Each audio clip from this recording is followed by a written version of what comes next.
Hi and welcome back. I hope you all had a wonderful holiday break.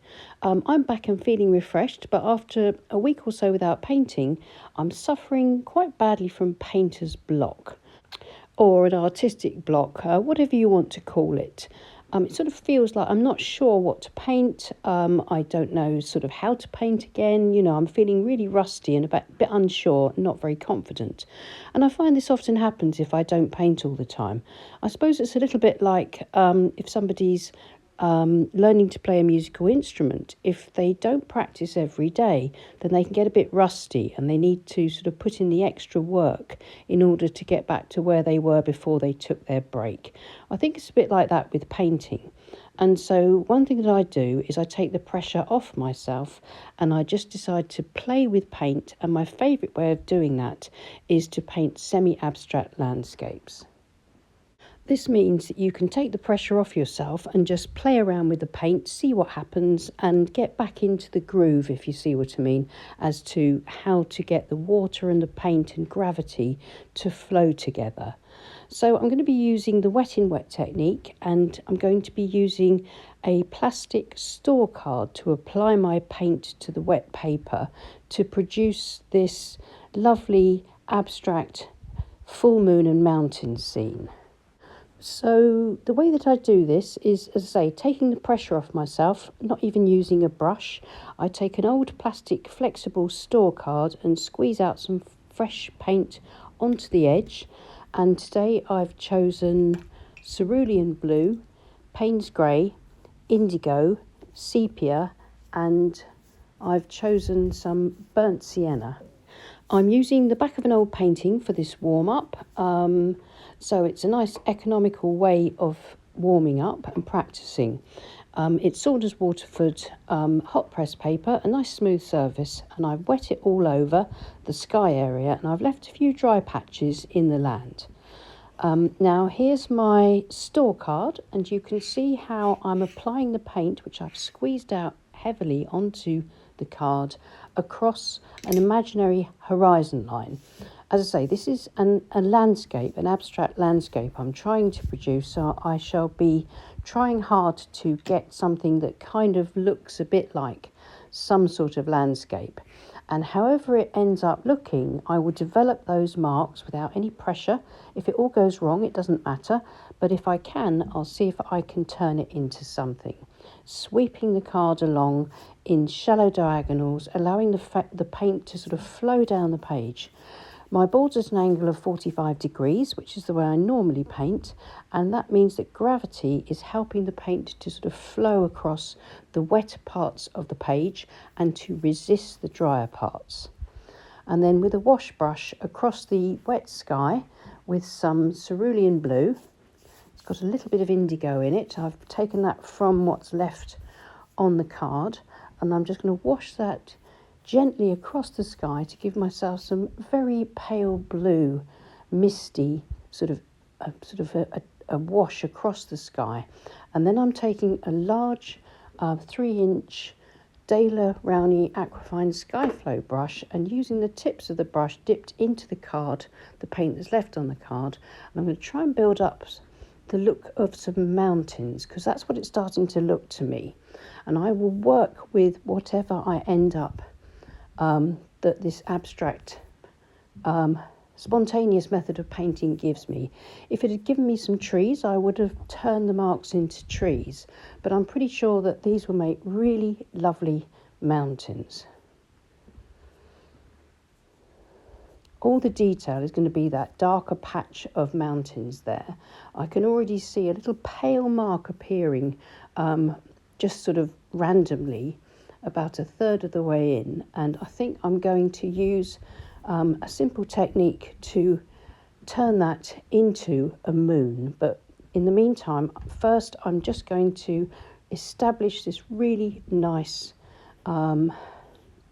mountainous shapes using the store card, a smaller cut-up piece, to run through the thick damp paint, to spread it around a bit, also to etch through it in places, and then back to the brush. And I hope you can see that I'm beginning to build up these sort of mountain ranges, or at least suggested marks that give me the abstract sort of suggestion of these mountains.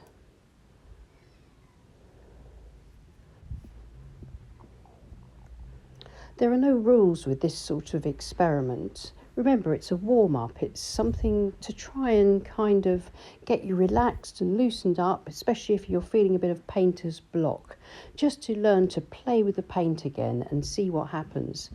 And I've ended up covering over the little pale mark that I was going to turn into a moon, but by happy coincidence, I have created another pale mark, which I think you can see just a little bit further into the page than the previous one was. So I've still got the opportunity to turn that mark into a moon. But first I'm going to tilt my page around because I can see some quite wet bits. And so I can allow those wet areas to sort of run across the wet channels of the paper, and that just helps to give me the lay of the land suggested a little bit more. And then as soon as I like the look of that, I can turn my board the right way around again, but I'm going to lay it flat this time, and that means the washes won't move around anymore. Now the board's flat, I'm going to take one of my fine liners. It's got a round end. I'm wrapping tissue over the round end to give myself a circle of absorbent paper tissue. I'm touching the round tissue, the end of the pen that's coated in the tissue, onto the damp paint, and can you see it's lifted the paint out and given me that lovely circular moon. So I'm really pleased with that. The light's not that great because the light is bouncing off the flat page. I can go in now with a small calligraphy brush and just tidy up around the bottom of the moon where the paper was a bit ragged near the bottom, but now I've got a really nice circle. And I can just use my flat brush to introduce a little bit more blue coming further forward. Cerulean blue mixed with a little bit of the indigo just gives me a slightly paler variation to the marks that I've made for the mountains. Being careful not to disturb anywhere around the moon because I think it looks really pretty there. And the moon has now become my focal point, so I'm going to warm up a little bit of the mountainous area with some burnt sienna.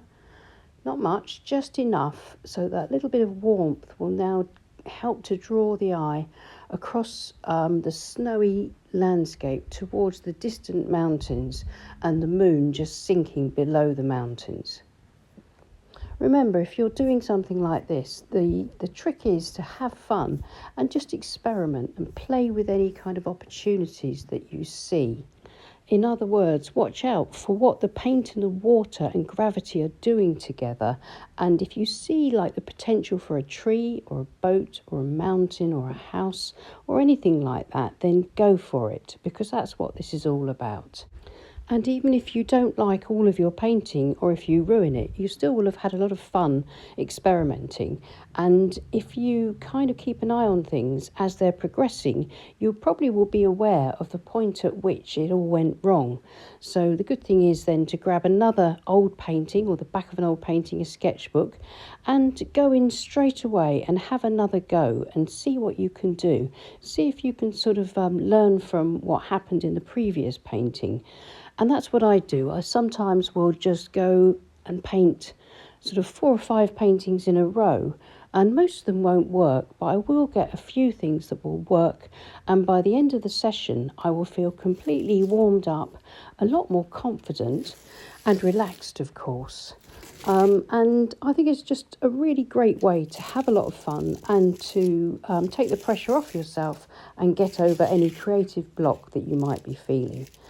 So I'm going to take the tape off, and here it is, and I'm quite pleased with that. I had no expectations when I started, apart from the fact I wanted to create something that looked like an abstract or semi-abstract impressionist landscape, and I'm really pleased with it. I like the moon, I like the misty effects, I like the simplicity of the foreground as well, which I think leads the eye through those shallow diagonals in sort of a zigzag shape across to the mountains and the full moon. So I hope that was helpful and maybe has given you a few ideas as to maybe try and get over any painter's block that you might be feeling. And also to just take the pressure off yourself sometimes and just experiment and play around with paint, water, gravity and see what happens. Well, if you like this video, please subscribe to my channel if you haven't already. It's free and it really helps my reach. And if you click on the bell icon, you'll be notified whenever I post a new video. And thank you so much to my wonderful Patreon group who support this channel. So I'll see you again soon and happy painting. Bye.